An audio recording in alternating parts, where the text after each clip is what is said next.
Good day, podcast community. Pete Kane here, Podcast Pete and certified high performance coach. And do we have a guest for you today? Her name even speaks the kind of heart that she has. So I'm going to let her introduce herself, who she is, what she does, and who she serves. And then we'll get into our podcast. Oh, thanks, Pete, for having me. My name's Charity Drabik. I work for Scouting America, the Atlanta Area Council here in Atlanta, where we serve over 20,000 youth here in the area, providing leadership opportunities and growth and character development for the youth here in Atlanta. That's a little bit about what I do. Yeah. Awesome. So tell, how long have you been involved and why did you get involved with Scout America? So all my kids were involved in scouting. I got involved in scouting when my oldest son was in second grade. So he became a wolf. That's what second grade is. And been involved as a leader, volunteer for many years. Went through a divorce in 2014 and was able to get a job as a professional doing program in Texas, where I'm originally from. And that started my professional career. So I've been involved over 30 years in scouting, 11 as a professional. For those, people know are aware of it. To give our viewers an idea, do you have any stories that you could share with our community about what you have actually seen, those transformations, those moments when they're involved in an organization like scouting, it's developing the leadership, but can you personalize it for our community? Sure. One of the stories that I like to share with people, is when I was a camp director in Texas at Sid Richardson Scout Ranch. I had a young man that worked on staff with me. He was a counselor in training, so he was 14 years old. And I got a report that he was participating in bullying with some of the participants. So I brought him into my office and we had a conversation about how bullying, number one, is not allowed in scouting. And as a staff member, you have to uphold those standards higher than anyone else that is participating. And I had to let him go that day because that's what our standards are. And I told him that, or suggested that he would take some training. We have this youth leadership training that kids can attend, and it will help them with their leadership ability. And I suggested he go and take that training and then reapply next year. So he did that. The next year, he came back and reapplied. He had successfully finished the youth training program.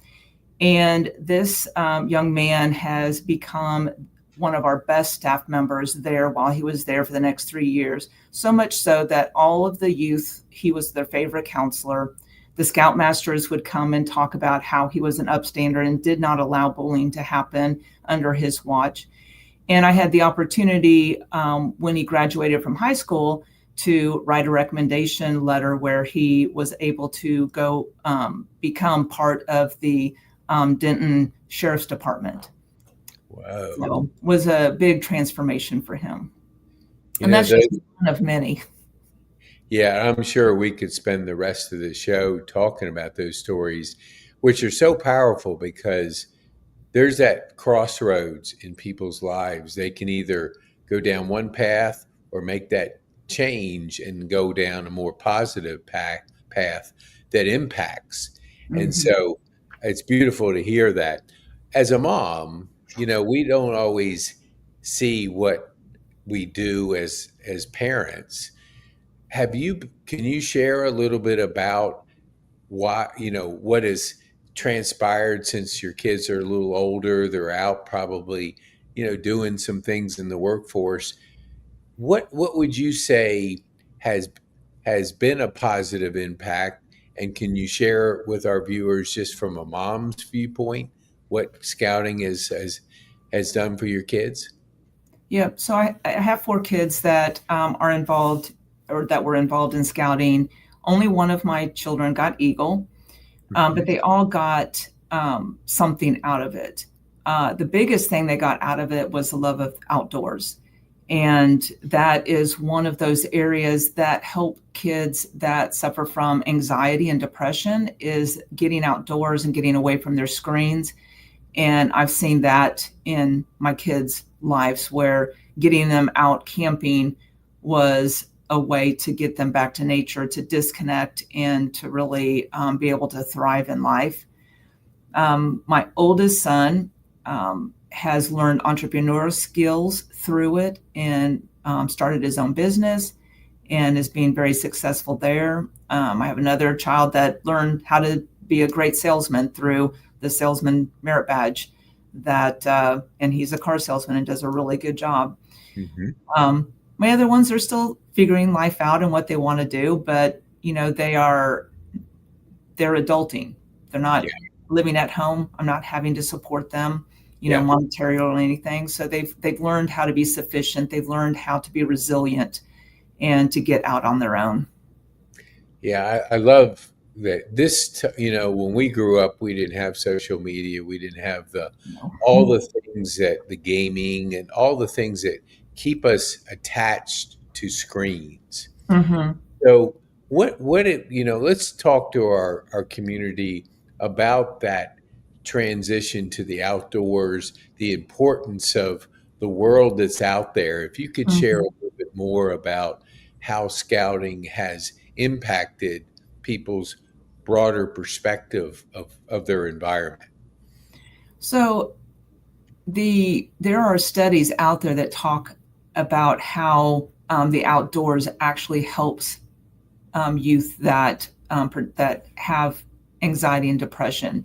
And we've seen that anxiety and depression is on the rise because they're so focused on the social media and all of the negativity that comes with it.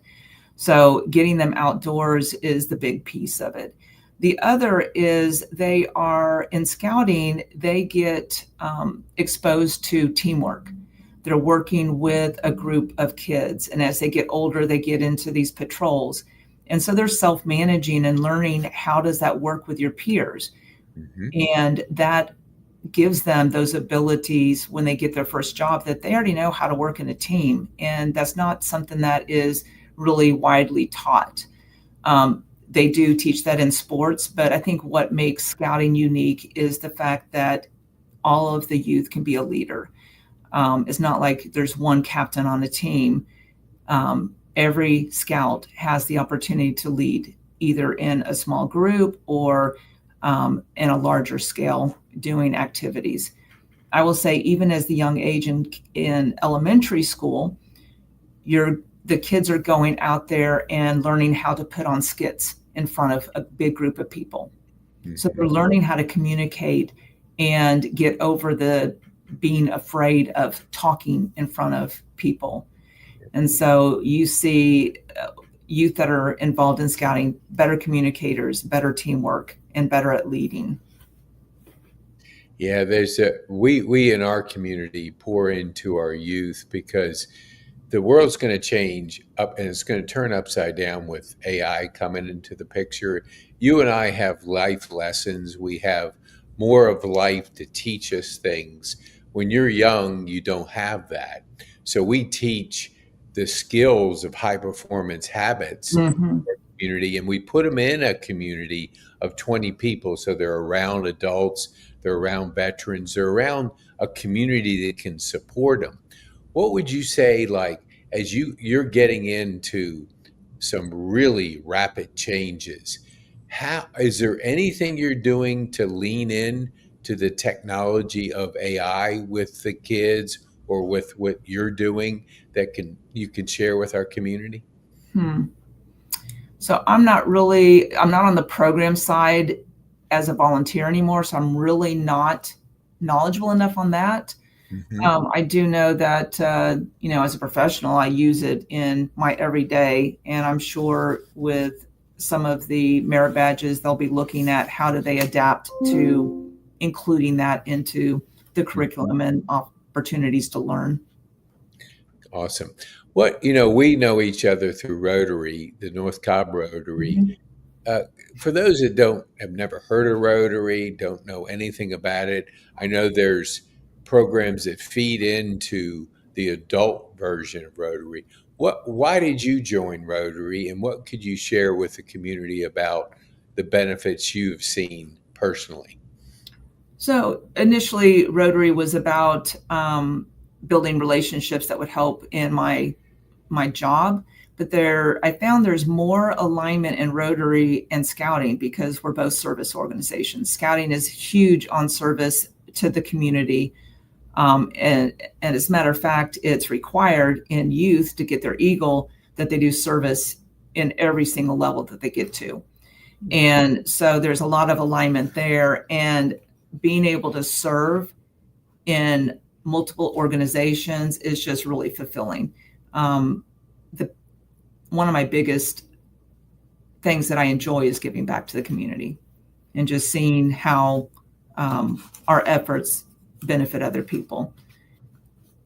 Yeah. What would you say? I know when I first walked into the Thursday breakfast, and the energy level was off the chain. The people were so inviting. It was like being in, I'm trying to describe, like as a kid being in Disney World. You know, you're so excited because the people in there have so much energy, so much excitement. They want to be there. How would you describe when you go there on Thursday for our viewers to kind of get a glimpse through your eyes? Yeah, I would agree with you. You walk in there and you're immediately greeted, and everybody is coming up and talking to you and welcoming you. And there was never a time that I did not feel like I was, cared for. Hmm. And it was easy to connect and to be able to get involved. And those are the things that are really important, I think, not just to me, but to the community as a whole, is to find a group of people that they can serve with that become families. Hmm. So, I have multiple families now. I've got my Rotary family, I've got my Scouting family, I've got, families here and there. But that's what's important, is connecting and how it's all connected. Hmm. Yeah, I love that. I personally believe that everybody has a book in them. And I was in a senior home facility for a year and a half, and there's a lot of them that said, "Hey, I'm going to write a book," and it just, it was like never happening. And I always, we don't want to go to our grave with a book in us. That doesn't do the world any good. I Hmm. know through talking to you that you have written a book. So why did you write a book, and what would a viewer benefit by reading your book? Okay. How would they benefit? Yeah. So the idea of writing the book came probably about 10, 11 years ago. Hmm. I suffered from a very dysfunctional family. Hmm. I was abused by my father. My mother was mentally unstable, and so there was abuse from her. So my whole life, I grew up in this abusive kind of situation. And as I got older, I thought that I had gotten all the way through it. I'm leading this productive life, a high achiever, doing well in my work and then my family life. And then I realized at one point that I was playing the victim, that I really was not through what I had gone through as a child. And I had heard this podcast probably 4 or 5 years ago, and they were talking about how they had survived a traumatic event. And as I'm listening to this, what I'm telling myself is that's not surviving. Surviving is not the goal. The goal is to get through the surviving and actually thriving in life.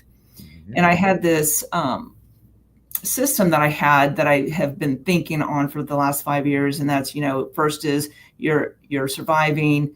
Well, you're leaving the abuse. You're surviving, then you're living, and then you're thriving.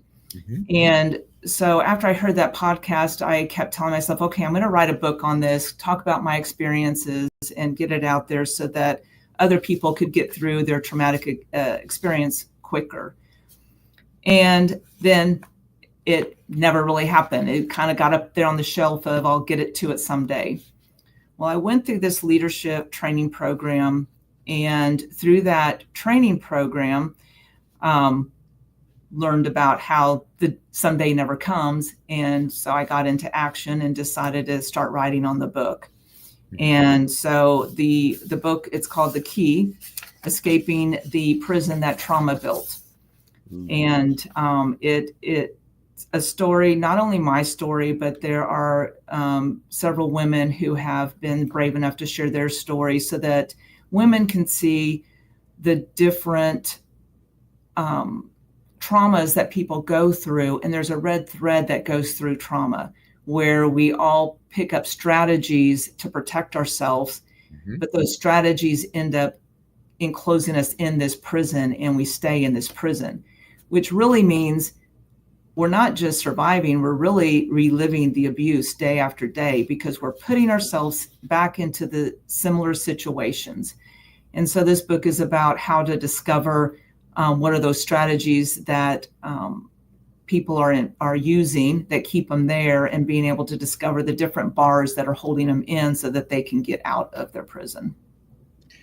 Yeah, I like that you're describing that to the community, the trauma part of life. I had a gentleman, Christian Dorr. He grew up in a concentration camp in Russia. So at 5, he finds himself in a concentration camp. It's not your typical 5-year-old journey. But what it did, and he mentioned this on the podcast, we all know of PTSD, but he said PTSG, which the G stands for growth. So through trauma, we can grow or we can wither, but there's no, you can't put both of them together. So how did you grow through that trauma? Was there a mentor? Was there help therapy? Was there books? Was there different things you used to grow through your journey? So yes, there were a lot of strategies that I used. The biggest one was forgiveness. A lot of people don't understand the true purpose of forgiveness. They hold on to what happened to them, and it tends to eat up on them, and you don't get past it. So I had to go through a period of forgiving my father, forgiving my mother.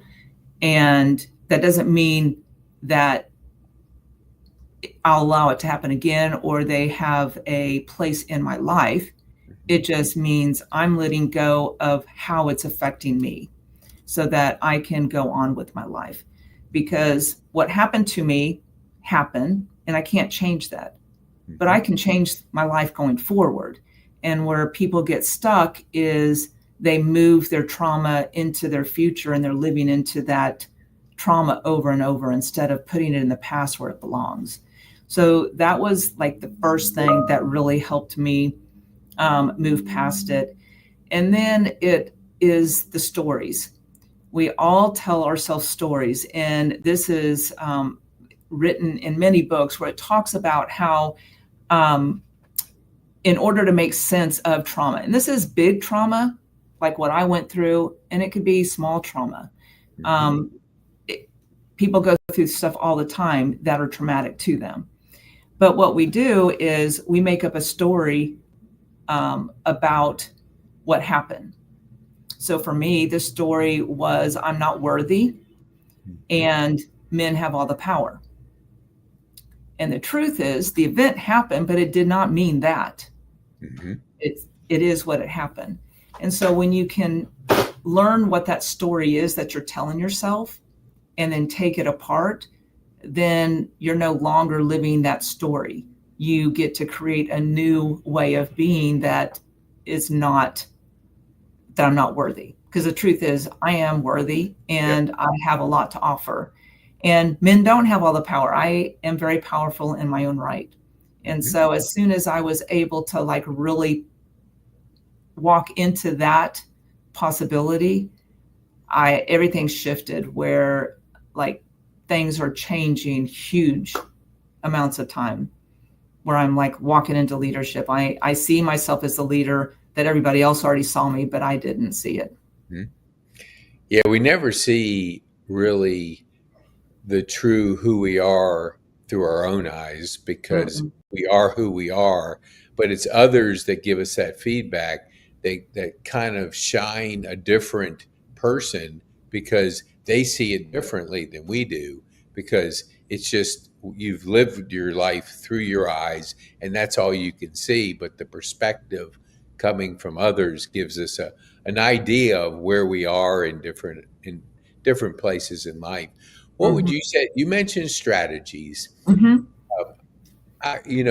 If I say the word boundaries, did you know how to set boundaries? Have you learned how to set boundaries? What could you share with our community about that? Yeah, interesting enough, no, I was not able to set boundaries. Um, I didn't think I had the right to. And this had to do with, you know, in my dating life, I did not know how to say no. Hmm. I allowed things to happen that should not have ever happened, that I didn't want to happen, but I did not feel like I had the right to say no. And Hmm. so that has changed where now I am speaking up and saying, no, that's not okay. And being very vocal about what is and is not okay. Yeah, And go ahead. I was going to say, when you talk about strategies, there's like 5 major strategies that people use that keep them trapped. Hmm. So you've got your people pleaser, that they do whatever to make people happy. Hmm. You've got your emotional avoidance or numbing, so Hmm. you don't feel emotions. That was an area that I struggled with as well. You've got the living into and accepting toxic relationships. So there's a lot of people, myself included, that got into situations with narcissistic people because that's what we were used to and we knew how to control it. Hmm. And you've got the controlling or not taking control of situations. And then the last one is, let's see, I said that one, self blame and negative talk. Yeah. And I think that's the big one. We all are negative in our head. We Yes. tell ourselves this stuff. And when you think about it, our thoughts, we would never tell anybody else what we're telling ourselves. Yeah. And that is like the worst thing that we can do to ourselves. Yeah, I totally agree. I want you to kind of share with our viewers this, that the average thought we have between 12 and 60,000 thoughts that go through our head each day. Mm-hmm. And most of it is negative self talk. Mm-hmm. How do you now reframe that and make it positive self talk so you're wiring yourself for the future and a different person that lived previously? What do you do that you can share with our viewers? So, the first thing is stop when you hear something and you're telling yourself something. It's stop and analyze it and say, is it true? I mean, that's the first thing. Is it true? And chances are it's not. I used to tell myself that people didn't care about me. I didn't have any friends. And the truth was, I wasn't reaching out and making the connections myself. So I'm living into what I was saying to myself. So Hmm. when you recognize that through finding your stories, that's all about what are those stories you're telling yourself, then you're able to see that no, that's not true. And you can shift what you're thinking because you start recognizing it sooner. And the minute you recognize it, you can say, oh no, that's the past coming in. You can shove it to the side and then you're able to go forward with a different um, point of view. You can also do a lot of reframing. Hmm. One of my chapters in the book, I talk about writing a story to your younger self. Hmm. so that you can reframe what you lived and what you experienced as you as a hero. Yep. And from your today perspective, you can talk to your younger you on how it's positively affected you and that you are going to get through it. And there's something healing in that exercise that really helps you stop blaming yourself or stop putting down your experiences of your past, because your experiences are your experiences. And I believe no matter what you've gone through, those experiences can make you a better person and can help you help other people. I love that. Writing a book is no easy chore. It takes Mm-mm. focus, takes dedication, it takes that devoted time because it's has to be intentional. How did you get started, and what did you do for the writers out there that have the book inside of them? How did you get through writing chapter after chapter and actually finishing your project? What could you share with our community? So for me, it was setting the vision of when I wanted to have that book done. And I was like, I would write a chapter and then I would like keep going over the chapter. I'm an overthinker. So I would keep going and refining it. And finally I had to say, nope, I got to set a date, which I did. I set it for my birthday Hmm. and made sure that I stayed on target and got all the words down and then went and reviewed it and edited it. And having that date and being disciplined to work on it every day for a little bit was what helped me be successful in getting it done.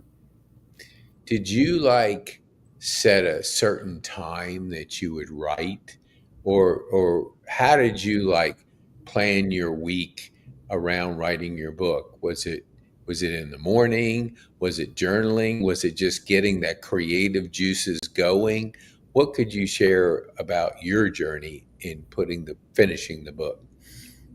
Well, I think for me, mine's a little unconventional because I have an unconventional kind of job where I don't have a 9 to 5 job. Um, I work a lot. And so for me, it was looking at my schedule for the week. And the evenings that I had free, that I didn't have meetings, I would set time aside when I get home and write for an hour or two. Or my favorite was getting up Saturday mornings. I am a morning person. So I could really get into the zone in the mornings and start writing. And a few times I'd have to get out of my house. I'd go to my favorite coffee place, Sangster's, that's in Powder Springs. And I would sit out there, drink my coffee, and just like go to town writing. Yeah. So, I think there's a lot of benefit in finding the right environment that can inspire you and doesn't necessarily have to be quiet, because at Sangsters, it wasn't quiet all the time. There was noise going around, Mhm. but it was just being in a different location where I wouldn't get distracted by things I needed to do at the house. Yeah, we're kind of uh, I want to say drawn into the consumption world of Mhm. consuming media, consuming games, consuming TV. We're born to create. So when you're writing, you're creating your life, you're creating your journey. Mhm. So when you did you have trouble getting started a given day, or that vision got you into starting that creative process? Because you get in a flow with anything. I never used to write. If I had probably two journals in 50 years, now I have 20, over 20 finished, and I write every day, 2 and 3 times a day. It's my default, but I never knew it until I started it. What would you say, like, when you get in that zone of writing, how does that make you feel when you're creating? Hmm. I think the world disappears, so you're fully in your words and making sure that all the stories align into the chapters. And Mhm. because I I interviewed and have stories from 12 women that shared their story and how they went through the whole process. And so, it was fascinating to compare them and see how that all aligned in the chapters. And so for me, that it was fun just to find that red thread and to kind of build upon it. Um, I think the challenging part was, you create what you want your chapters to look like before you fill in the words.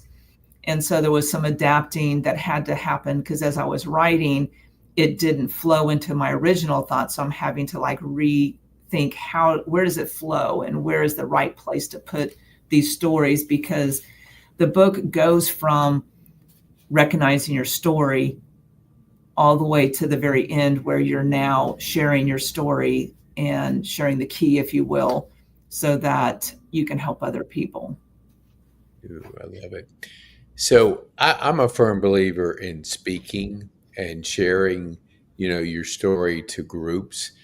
Are you available to speak to groups and share, your message, your story, and obviously your finished product, your book? Is that something that you're available to do if we put that out to our community? Is that something you would like to do? Yeah, that is on my long range plan, is to go out and do some speaking engagements. Mhm. I The audience that I would love to be in front of, and every audience is important, but I spent 50 years of my life in this story before I could really walk into life. Mhm. And I want to be able to impact young girls and young women so that they can get through this stage and be able to have a full life, Mhm. not a shortened life, by getting through that trauma. And for anybody that hasn't ever been through trauma, when they do go through trauma, having these tools available so that they can get through it quickly. Because one of um, the reason why trauma happens is because we don't talk about it. Mhm. It is the story is up here in our head, and what happens and how we make sense of it goes into our head and we internalize it. And the more we can talk about it and not be caught up in the shame. Mhm. The shame is what keeps people in their story and building these strategies, because they don't understand that other people have been where they are Yep. and that it's normal and natural and we just have to work through it. Yeah, isolation is the worst thing you can do when you're going through anything, depression, you know, Mhm. anxiety, whatever. It's, because you're right. There's 8 billion people on the planet. There's chances are there's people that have gone through similar trauma and they've gotten through it. But if you Mhm. don't share with people what you're going through, how nobody's a mind reader. I Yep. mean, not too many people. Maybe there's some people out there, but I don't know too many people that can read your mind. But if you don't share, there's no way of people knowing.